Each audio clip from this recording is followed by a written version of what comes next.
19h. Les engins explosifs improvisés ont beaucoup impacté le travail des humanitaires dans plusieurs régions du Mali de juin et juillet 2024. Tel est le constat fait par un rapport de la coordination de l'action humanitaire au Mali, OCHA. Les détails dans ce journal. Un mois de septembre dramatique pour le football malien. À l'espace de quelques jours, 2 jeunes joueurs ont perdu la vie dans des circonstances douteuses. En milieu mianka, le décès d'un ancien est toujours suivi d'un cérémonial de Sangafo qui mobilise et la famille et les proches du défunt. Une manière pour eux de rendre hommage aux disparus et de rappeler ses bonnes actions à la communauté. Voilà donc les sommaires. Ravi de vous retrouver pour cette nouvelle page d'information. Bonsoir à tous et bienvenue aux infos sur la télé totalement vôtre. Du 12 au 13 septembre 2024 se tient à Bamako la 23e édition de la journée de l'ordre des pharmaciens sur le thème « Rôle et impact des assurances maladie sur l'activité pharmaceutique ». Il s'agit à travers cette rencontre de rappeler le rôle important des pharmaciens dans la santé publique. La cérémonie d'ouverture des travaux a été présidée par la ministre de la Santé et du Développement social. Le compte-rendu est signé Emma Fifamenounaon, Zakaria Omar Keïta. Venus du Mali, du Burkina, du Niger, du Sénégal, de la Côte d'Ivoire, du Bénin et du Togo, plusieurs hauts cadres du domaine pharmaceutique ainsi que des novices prennent part à cette 23e rencontre de l'Ordre des pharmaciens. Cette rencontre est une occasion de rendre hommage aux pharmaciens, acteurs clés dans la lutte contre les maladies. L'Ordre des pharmaciens du Mali compte environ 650 professionnels de pharmacie, dont 78 sociétés de distribution, 20 laboratoires d'analyse privée et 4 unités industrielles de production pharmaceutique et plus de 300 agences de promotion avec plus de 5000 emplois au minimum directs créés et des milliers d'emplois indirects. Le thème central reflète une préoccupation majeure des pharmaciens. Nous sommes victimes de quoi? De crainte et même d'agression. Des pharmaciens fonctionnaires ou travaillant dans les ONG, projets ou autres, ou résidant hors du Mali, continuent à exploiter des structures privées. Le Conseil national a dénoncé cette situation à toutes nos journées. Nous avons besoin de la justice à nos côtés et d'une volonté politique sans faille pour éradiquer la vente des produits dans la rue et des risques illégaux.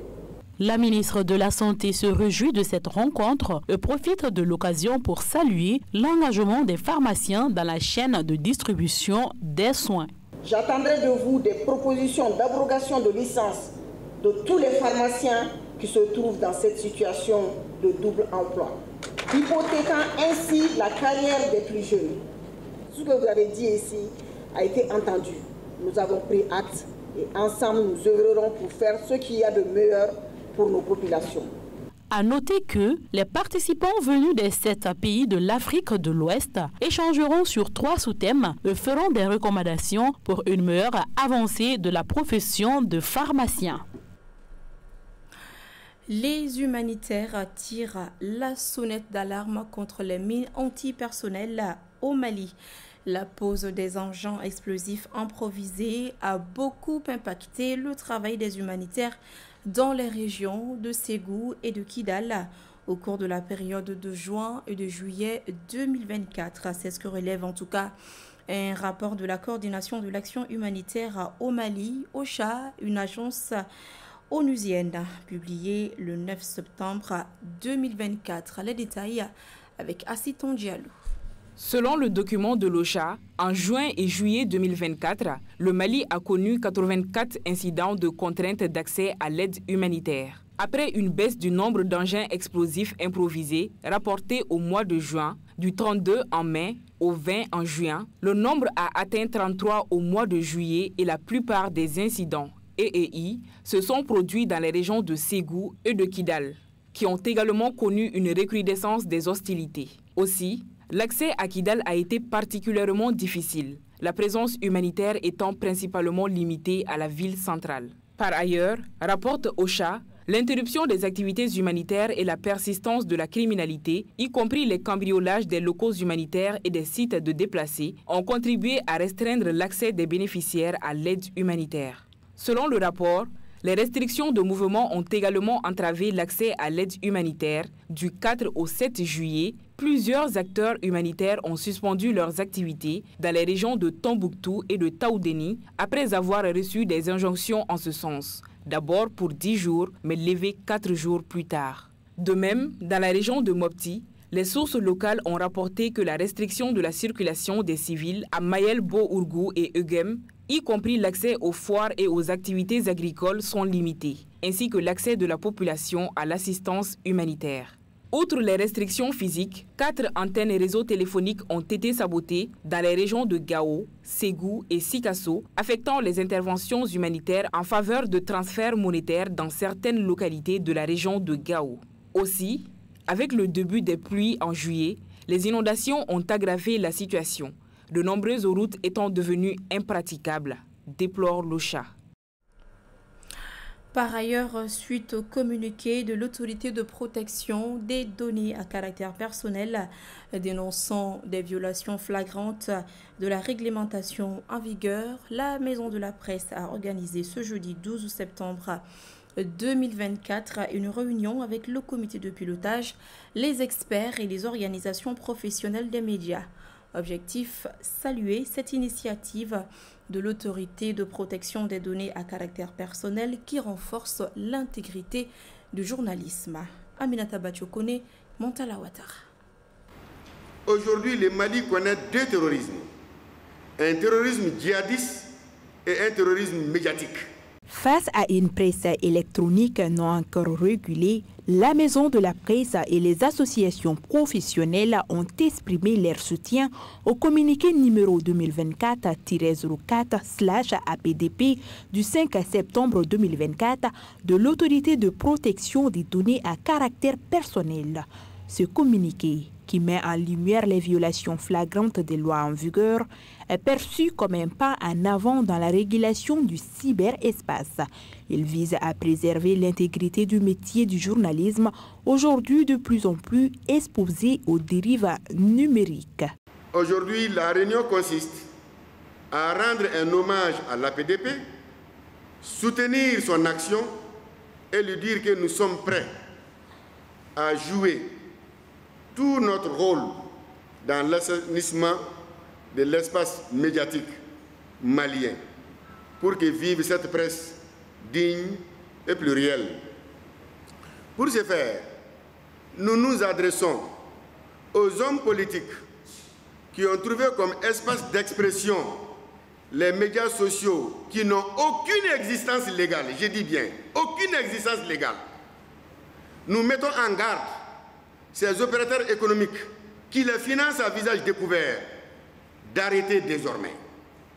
S'ils n'arrêtent pas, ils feront face à la loi et à la loi dans toute sa rigueur.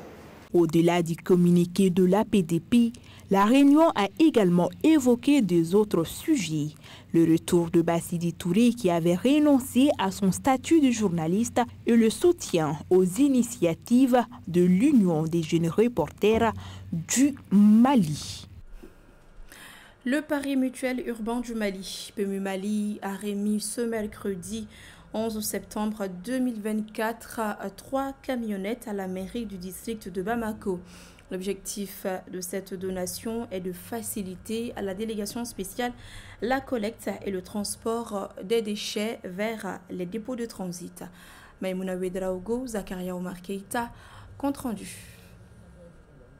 Ces 3 camionnettes d'une capacité de 5 tonnes chacune vont permettre à la mairie de mener à bien leur travail quotidien, celui de l'assainissement et l'embellissement de la ville de Bamako. Offerte dans le cadre de son 30e anniversaire, placé sous les signes de la salubrité, ce don est un plus pour soutenir la délégation spéciale dans ses efforts de rendre la ville de Bamako plus propre. Ce don fait suite à un constat que nous avons fait à travers Bamako depuis un certain temps. Nous constatons qu'il y a quand même un gros effort d'assainissement à travers toute la ville. Nous avons donc jugé nécessaire de porter notre petite pierre à cet assainissement avec l'accord bien sûr de notre tutelle, le ministère de l'économie et des finances. Sur ce, je voudrais dire bon courage à la délégation spéciale et nous sommes tous ensemble pour une ville de Bamako très propre, très belle. Ces gestes symboliques et patriotiques du PMI Mali est salué par la délégation spéciale de la mairie du district.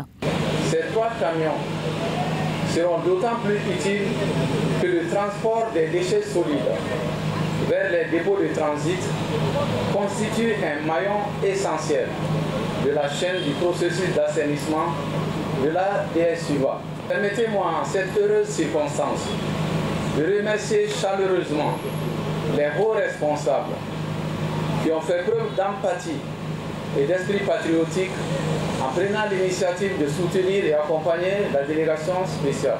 Présent à cette cérémonie de remise, le ministre de l'Économie et des Finances s'est dit satisfait de cette initiative du PMI Mali. Nous sommes très heureux aujourd'hui de remettre la clé de 3 véhicules au ministre d'État pour qu'il puisse remettre donc à la délégation spéciale. Il fut un certain temps où, comme le directeur du PMI vient de dire, Bamako croule sous les déchets. Mais on a remarqué que depuis que la délégation spéciale s'est installée, nous avons vu tous les efforts qui ont été faits et tout le monde constate aujourd'hui le résultat de ces efforts. Quant au ministre de l'administration territoriale et de la décentralisation, il invite les membres de la délégation spéciale à faire bon usage de ces joyaux. Je pense qu'avant ces 3 camions, il y a eu toute une série de remises d'équipements grâce au concours de l'ANICT, grâce à l'implication du ministère de l'Économie et des Finances, qui a permis à la délégation spéciale du district de Bamako d'avoir pour la première fois à Bamako des camions balayeuses, également d'autres équipements, des camions ampli-rôle, pour en fait toujours dans le cadre de l'assainissement. Nous les invitons à faire un bon usage de ces équipements. La remise symbolique des clés des 3 véhicules a mis fin à la cérémonie. Après 3 jours de travaux, les rideaux sont tombés sur la 20e Assemblée générale ordinaire de la Mutuelle des travailleurs de l'éducation et de la culture ce mercredi 11 septembre 2024 au Palais de la Culture Amadou Ampatiéba. Entre les échanges et l'élection, des recommandations fortes ont été formulées par les participants. Le compte-rendu est signé à Siton Diallo et Mantala Ouattara. Au total, 42 divisions et sections étaient représentées aux travaux de la 20e Assemblée générale ordinaire de la MUTEC. En plus des échanges sur les articles, des recommandations, le président sortant a également été réélu pour un mandat de 3 ans à la tête de la MUTEC. À l'issue des travaux, l'Assemblée générale décide la continuité du paiement des prestations de retraite et décès sur la base de la cotisation plus 5%. Le maintien des paiements de frais d'adhésion à la MUTEC. L'Assemblée générale recommande de corriger les articles 17, 25 et 52 du statut. Maintenir l'actuel directeur jusqu'à la prochaine Assemblée générale. Encore une fois, vous nous renouvelez votre confiance et nous accordez le privilège de diriger la MUTEC pendant 3 ans en votre nom. Nous prenons l'engagement de mener le bateau MUTEC à bon port en suivant les décisions et les recommandations issues de cette Assemblée. Nous disons que nous comptons aussi et surtout sur vous pour notre réussite, car la MUTEC nous appartient à tous et c'est ensemble que nous devons réussir.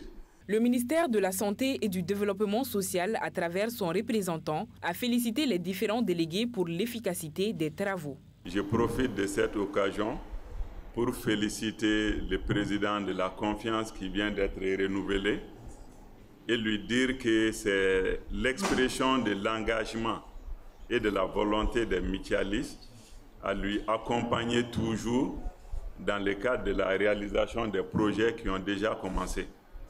Donc, et vous dire que les conclusions et les résultats auxquels vous êtes arrivés, j'ose espérer qu'ils augureront de bonnes perspectives pour leur mise en œuvre.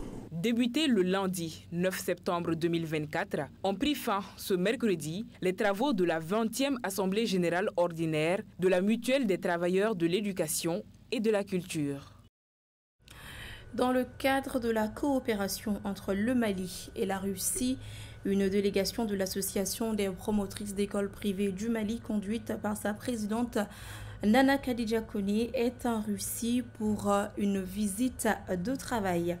L'objectif principal est d'étudier les possibilités de coopération dans le domaine de l'enseignement supérieur et de discuter des possibilités de formation du personnel des universités partenaires du Mali.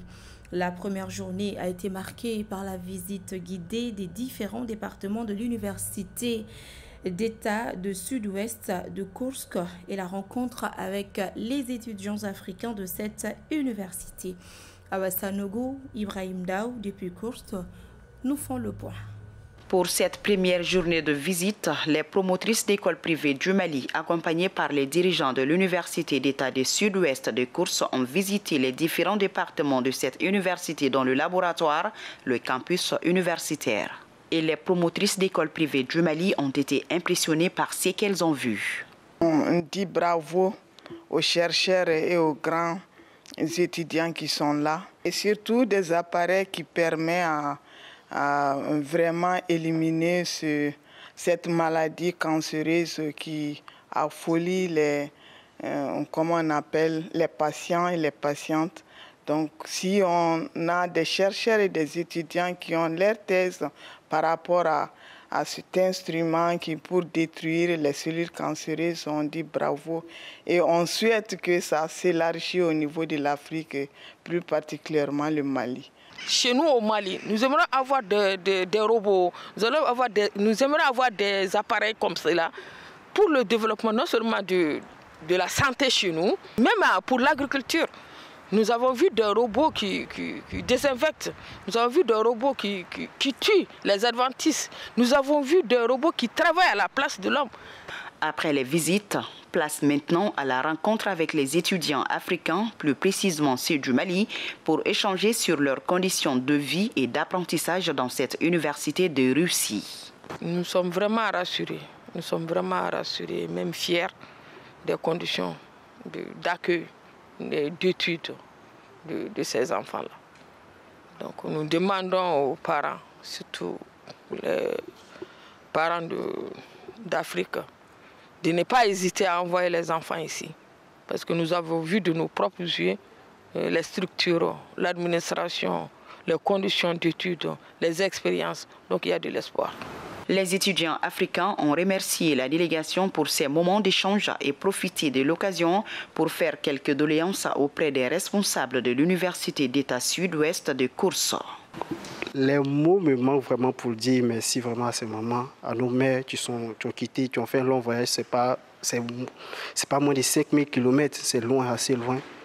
Je suis vraiment ravi et puis content de les voir aujourd'hui parce qu'elles sont venues d'elles-mêmes s'imprégner de la situation, de nos ressentis ici, comment ça se passe en Russie, comment ça se passe spécialement à Kursk. Peut-être qu'elles sont loin, elles ont des informations, il y a des informations qui les parviennent, mais elles sont venues quand même.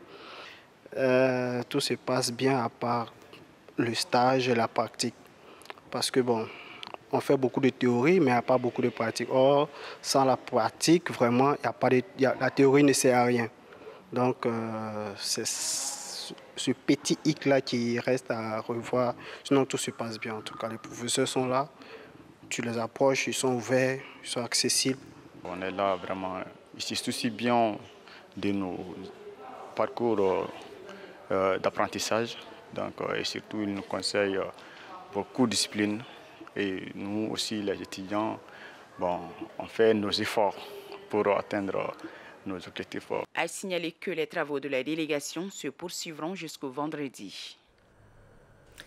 Je vous l'annonçais tout à l'heure dans les titres, le football malien a été frappé ces dernières semaines par une série de malheurs. Deux jeunes joueurs ont perdu la vie dans des circonstances douteuses que notre reporter Jelika Guindo va essayer de nous expliquer.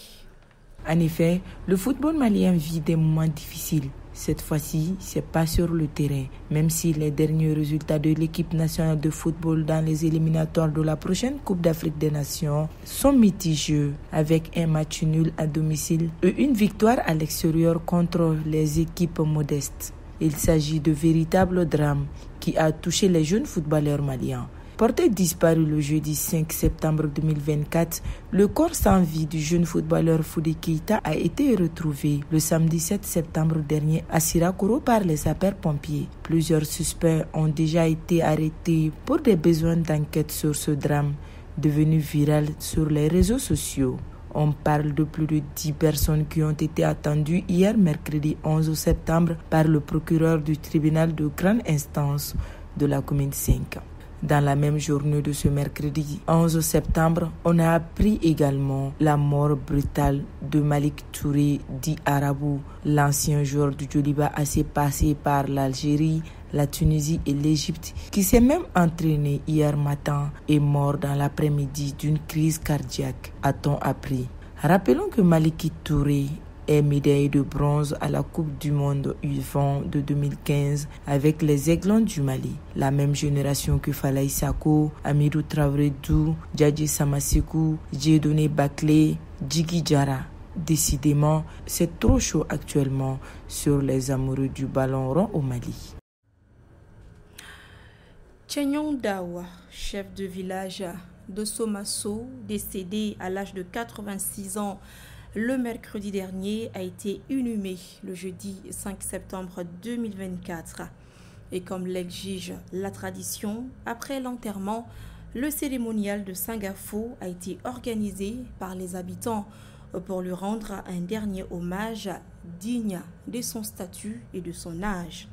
Une forme de compassion permettant à la famille du défunt et ses proches de renforcer les liens de solidarité et de parenté. Et pour la circonstance, une forte délégation de l'Association pour le développement de Somasso, avec à sa tête le président Markache Dawa, avait effectué le déplacement. Bakary MCDB pour le compte-rendu. Des chants, des danses,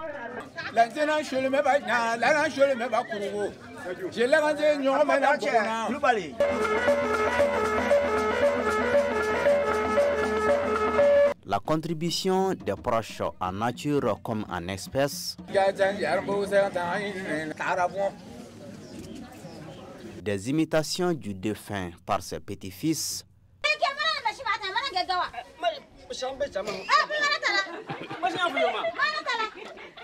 ce sont des valeurs qui caractérisent cette tradition de Sangafo en milieu Mianka.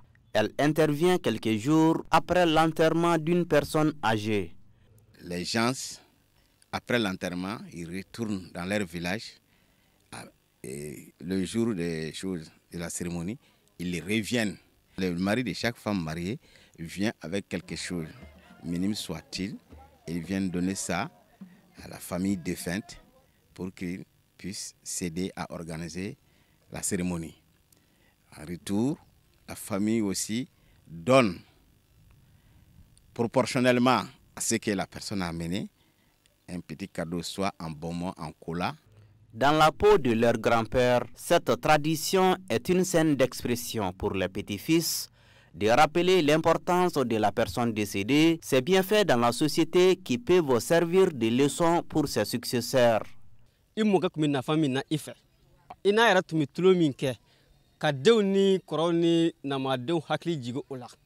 La mort est un fait de Dieu. Cette pratique nous offre l'occasion de nous remémorer les valeurs qu'incarne notre grand-père. Après le décès d'un être cher, c'est la foi qui nous permet de continuer à vivre. La pratique nous permet d'exposer aux fils du défunt le lien qui existait entre nous et leur père, pour leur dire qu'il était notre père à nous tous. Le grand-père ne pouvait pas dire certaines choses directement à ses fils. C'est nous qui servions d'intermédiaires. C'est une relation très cruciale entre nous.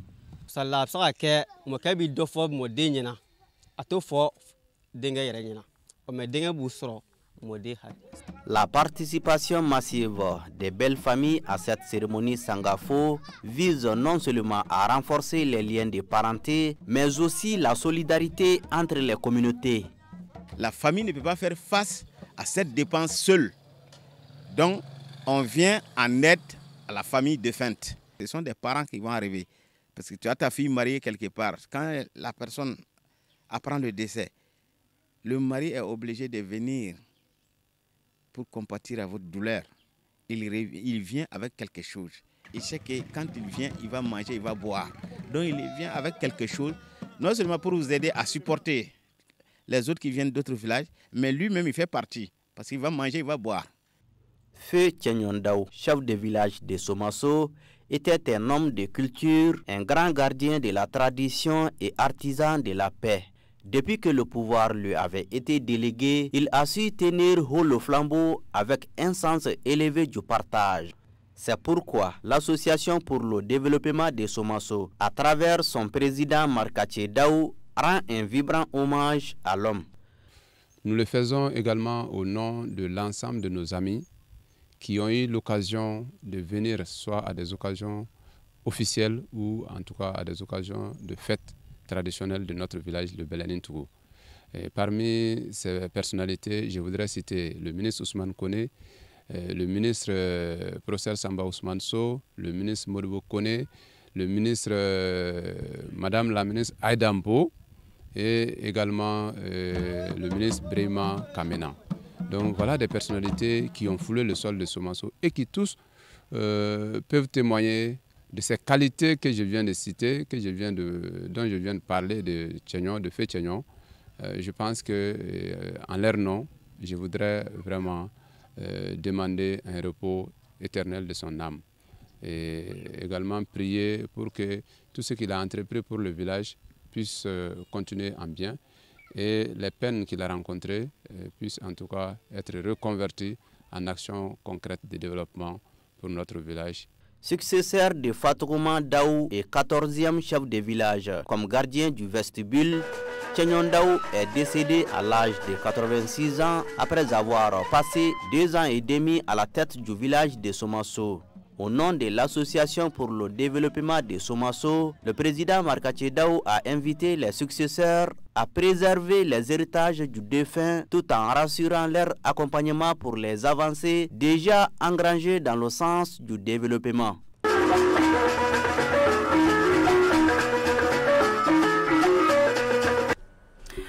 Et voilà, c'est ce qui met fin à cette édition. Merci à tous ceux qui ont contribué à sa réalisation. Grand merci à vous également de l'avoir suivi. Au plaisir de vous retrouver demain à la même heure. Bonsoir.